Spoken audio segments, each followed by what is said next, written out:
Now, this morning we have the youngest members of each political party running for local elections. Now, in a time where there is increasing, and some would say rampant, cynicism towards local politics, why have they chosen now to run for election?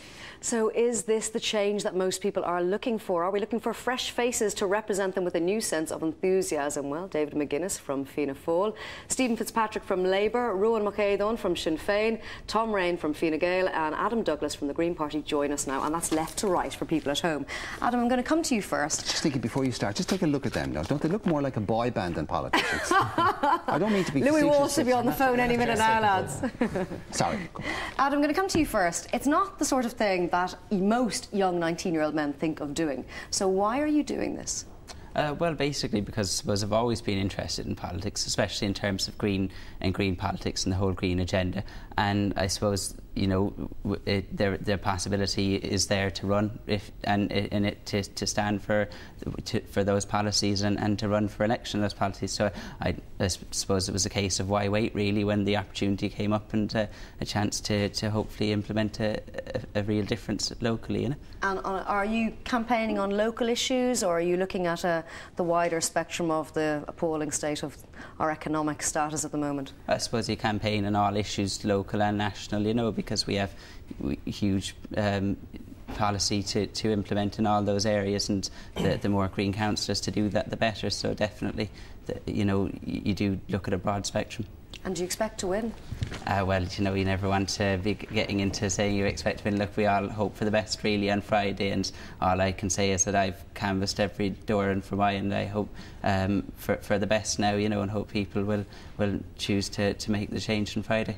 OK, Adam. Tom Raine, sitting beside you. Morning, Tom. You're 19 as well, and apart from the elections, you're also starting your leaving. Is it tomorrow?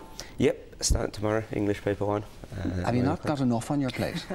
No, I'm one of these people. I need something to do, and I think this has made me concentrate on the leaving a lot more as well. Been studying a lot more, but no, this came up to do it and run. So do you come from a political background? I don't know, no political background at all. So why the urge to do this? I just think I've been watching the news and seeing what was going on. And locally as well, Fine Gael are very strong locally in Tramore. So I just wanted to run and do the best that I could for Tramore, and then hopefully wider then as I grow up. So. OK, we'll come to you, Ron. Good morning to you. Morning. Why did you decide to run? What was the moment when you decided, OK, well, I have strong political beliefs, so I'm going to take them to the next stage? Well, I suppose over the last 2 years I really realised there's a lot of social injustice, particularly in the area that I'm in the north inner city of Dublin. Even a report last week demonstrated that there hasn't been any real changes in the past 16 years in many of the disadvantaged areas in the inner city.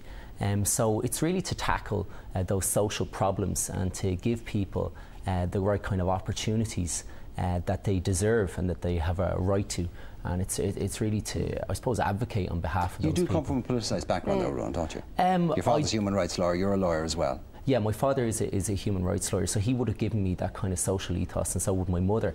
And these are people who would have really believed in solidarity with people who don't have the same opportunities that we have. Now, they're not attached to any political party. I decided to go with Sinn Féin because I thought, as a party, they're very, very different. They really do believe in public services, and as well as that, they're not afraid to stand up to the types of vested interests like the developers who've done a lot of damage to Dublin City. OK, well, we're going to stop you there because everyone gets their fair share of time. Stephen. Hi, how are you? Good morning to you. How are you doing? Fine, thanks. Why did you decide to stand?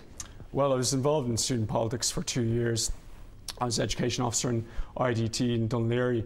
My experience there gave me really good grounding in politics. I really enjoyed being part of representing students and going through committees and trying to get stuff done on the ground.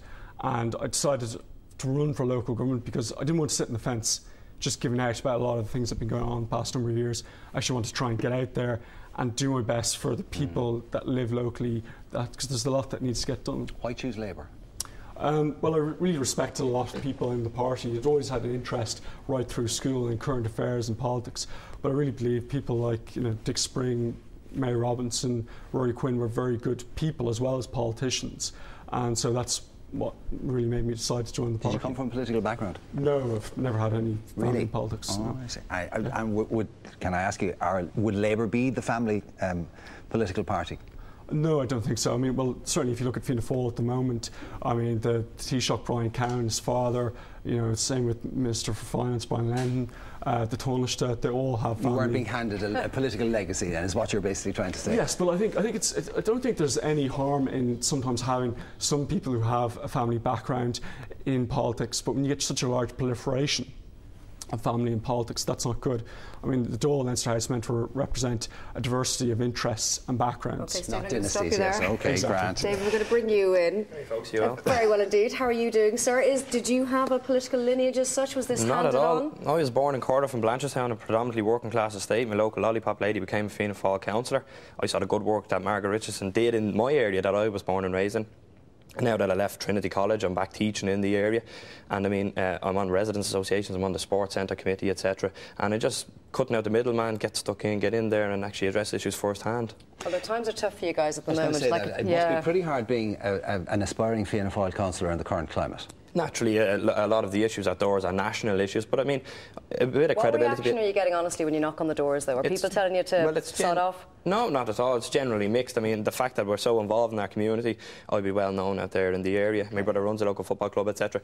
So, I mean, a lot of issues affecting people are national issues, but I need to be honest with people. I'm not going to change a lot of the national picture as a local councillor, but I can certainly stand up for my record locally and get elected and work on the trees and the parks and the footpaths, etc. You know. So do you think you'd be viewed very differently than, say, for example, your local Fianna Fáil TD?